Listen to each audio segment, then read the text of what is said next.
When one thinks of games nowadays, it is not uncommon to think of the myriad games that tell deep and serious stories. However, it wasn't always like that. So how did this one game change the gaming landscape? Until relatively recently, games used to, more often than not, be more on the over-the-top and unserious side, until one man decided to change that and redefine what video games could be.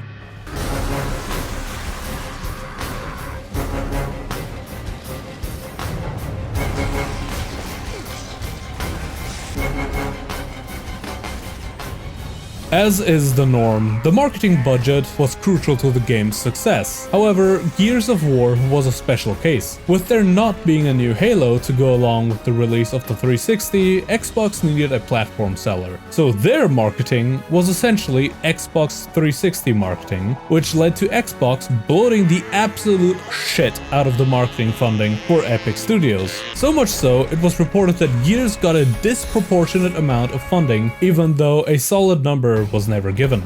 However, the most recurring aspect of the marketing I found during my research was this one thing: the Madworld trailer. This trailer, according to literally every article I have found, has changed how video game trailers were made going forward. So let's take a look at what the trailer shows us. Full disclaimer, I heard this trailer causes a severe case of the copyright strikes, so if that has happened, you will only see stills from the trailer. Sorry in advance. The Madworld trailer follows Marcus Phoenix, the protagonist of the series, shown upside down in a puddle, which usually represents the meaning of something not being right due to the world being turned upside down. He touches the head of a statue and turns it, revealing the unblemished half of the broken head, looking for the brightness of the past while being steeped in the destruction of today. After seeing the enemy digging through the ground to reach him, Marcus runs through the desolate streets to get away, the camera always framing him in tight enclosed spaces, giving a sense of being cornered on all sides and being funneled toward a destination that he has no control over. Metaphorically speaking, it could also represent other feelings such as powerlessness or anxiety, which is reinforced by the dark lighting and the rain beating down on him.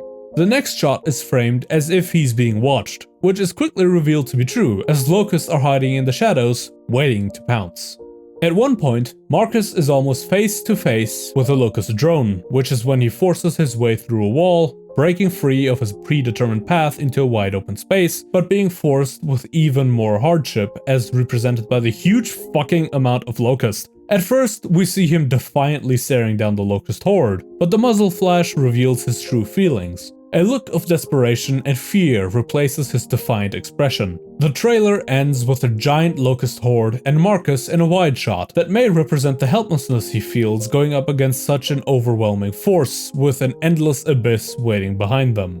All in all, the trailer gives off a more desperate fight for survival vibe that is not really present in the first game proper, but rather an undertone in the background. It portrayed a seriousness rarely found in games up until then, elevating games from being this enjoyable but ultimately silly hobby to feeling like an event that created a world and story in under 2 minutes that had people enraptured and digging into this trailer, craving for more. One of the most interesting things I learned while researching Gears for this video was learning that the Madworld trailer came rather late into development of Gears 1, and made the studio change the tone of the franchise after seeing how exceptionally well this trailer was received. It was clear that people had a craving for this dark, dreary and somber setting instead of the setting that Epic had already created.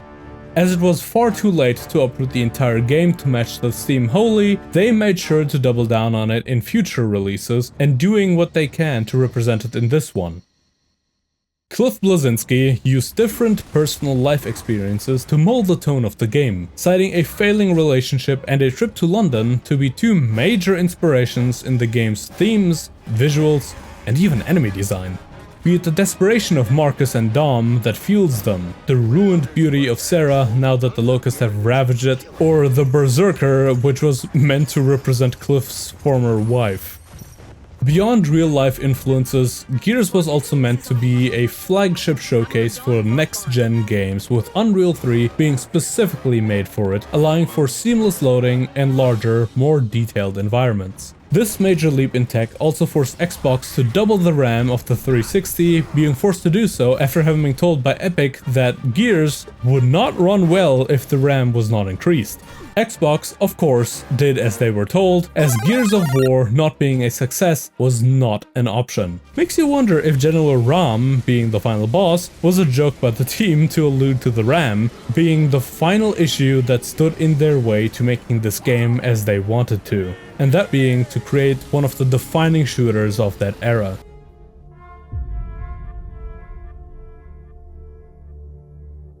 When you think of 2000s and early 2010s shooters, what do you remember?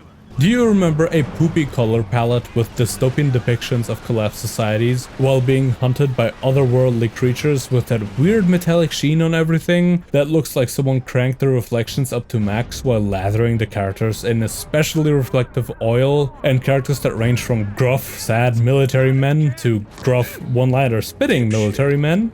Well, then you'd be right. These settings had a comic book-esque silliness to them, as they took themselves so seriously that it went full circle to being comedic instead of being edgy. These games would also rarely throw anything resembling deep enemy characters in your way, and would rather opt for the over-the-top, crazy, or evil villains of the week type characters that only existed to aura farm for a few seconds before they got absolutely bodied by the player. They also managed to stave off their grim edginess by adding just enough creative additions to the setting, be it an alien virus that changed history, maddened residents of an oversized aquarium, or paranormal threats. Gears of War is very much a part of these early 2000s shooters. So with the preamble out of the way, how does the world of Gears look like?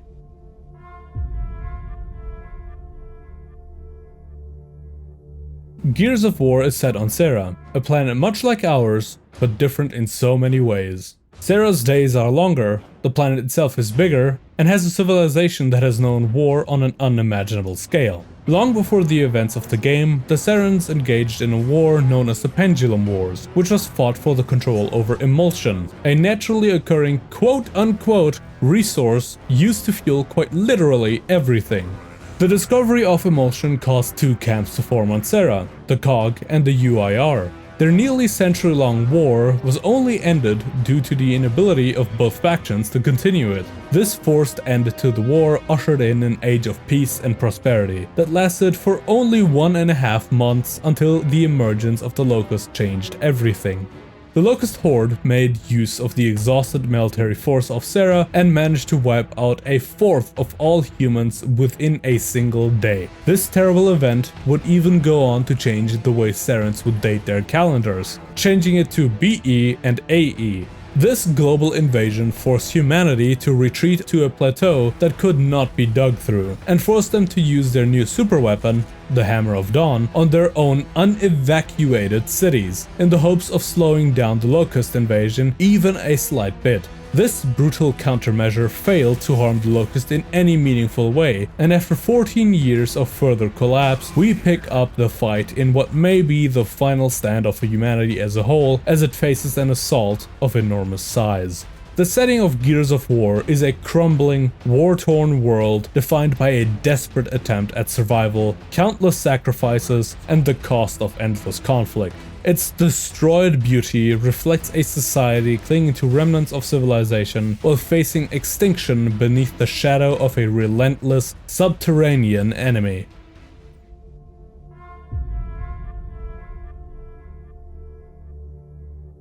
Now, 14 years after E-Day arrived, Marcus Phoenix is freed from a cell by his old friend Dominique Santiago, due to all criminals having been pardoned to be drafted into service to aid the COG to counteract an offensive launched by the Locust Horde that has the COG on the back foot. After meeting up with Delta Squad, you set out to save what remains of an allied squad that had the Resonator with them, a device which is to be used to map out the subterranean tunnels of the Locust Horde known as the Hollow, so that it can be determined where a weapon called the Light Mass Bomb can be deployed to deal the most damage possible and possibly end the war. Here you meet Baird, a military scientist, and Cole, aka the main character of the franchise, no matter what the game may try to tell you. This mission takes you across the country through former residential areas where the stranded, the people who were left behind during the Hammer of Dawn strikes, now are hounded by tiny horrifying locusts that will shred you to bits if you dare to venture outside the safety of light, to the very hollow itself, encountering some of the biggest vermin the locusts have to offer. And if that summary of the story seems way too concise and short to you, that is mainly because it genuinely is that way in the story. I actually have to bring this up. Gears of War 1 feels like it was written like the final act of the story. All the characters feel like they have a sense of purpose already and don't have to find themselves. They know what their duty is and don't have to go through the hero's journey anymore because they have already arrived at the descending action. But at the same time, it still guides you along as if you were new to all this, by not expositing all over you with complicated subject matter, but rather dropping the odd line about some random topic like it was the most normal thing in the world and then moving on, allowing you to fill in the blanks if you want to. This is a thing that I really appreciate in shooters from that time frame. Hinting at a wider world by not trying to make it seem like a new world at all, but instead like it was common knowledge. Sure, that comes with its issues, what with the story having barely anything to hold on to while you go through it, as the wider setting is never really explained, which in turn makes the offhand remarks by in-game characters such as this one. Can we please just leave? No, we've got work to do. Please! If we stay here, they'll kill us for sure. Relax, will ya? You relax. You gears all suck. Bunch of bloodthirsty fascist pigs. All the more intriguing. Is he just a nutjob who is mad that they won't escort him out of there, or is there genuinely more to it? Well, by the time I read that question, you totally asked yourself, he died, so now you don't get the answer either way. Dipshit. Or what about this scene earlier in the game where you meet the stranded? They all hide or arm themselves at the sight of you, which is not quite the reaction one would expect to the heroes of the story. These little crumbs just add a feeling to the game I cannot quite describe, but want more of. These are crumbs that are picked up again in the sequels, which again poses a problem. Gears of War can be seen as a game that cleverly builds a wider universe by merely hinting at one, or it can be seen as the Marvel Phase 4 of video games.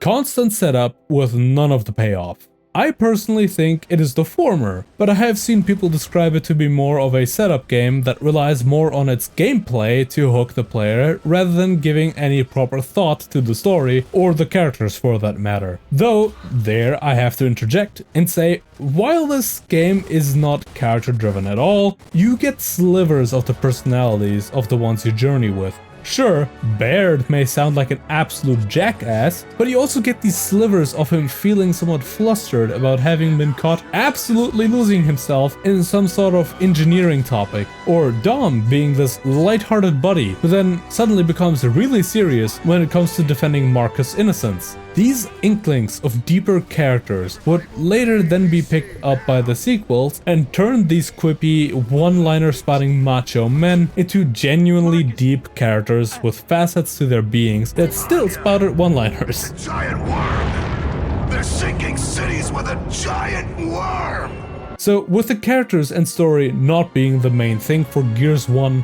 what did the people come to this game for?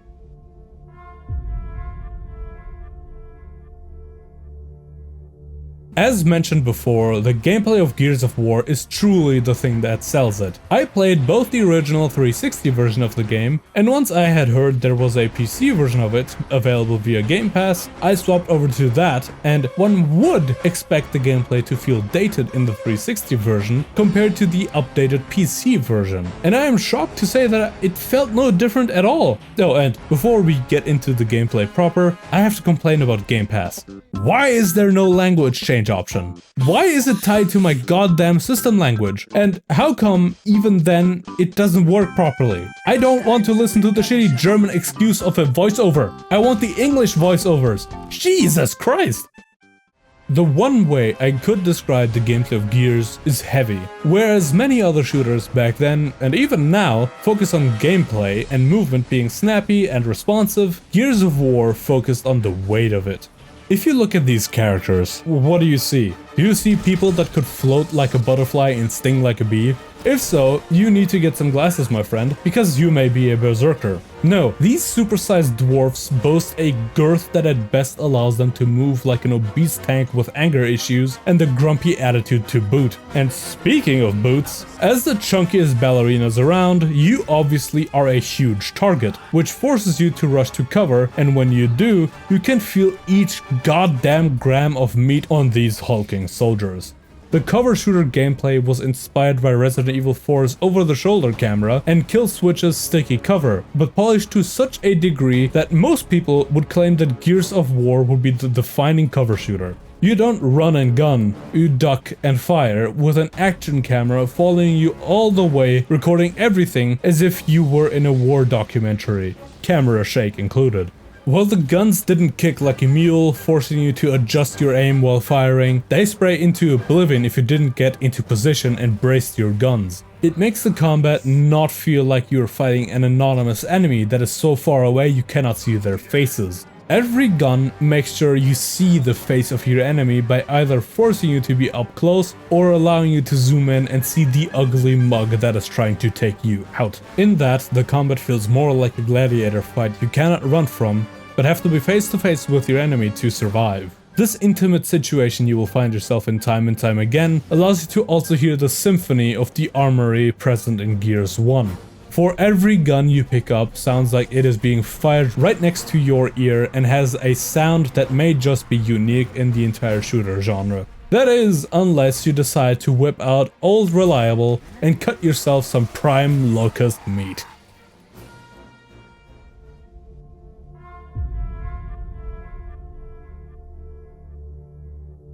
Gears of War was received with overwhelmingly positive reviews and quickly became one of the defining titles of the Xbox 360 era. It was praised for its technical leaps, modernized presentation, and a refreshing and responsive gameplay. Gaming outlets praised its environment and combat design, even going so far as to say that it redefined what a shooter could be. It went on to win way too many awards to list, but chief among them were Best Shooter and Best Graphics, forcing everyone to acknowledge that this newcomer to the landscape was here to stay, and changed the perception that shooters were always over the top and could not tell more serious stories. Aside from critical acclaim, Gears was also a moneymaker, being one of the fastest selling games of the 360 and spiking Xbox Live subscriptions.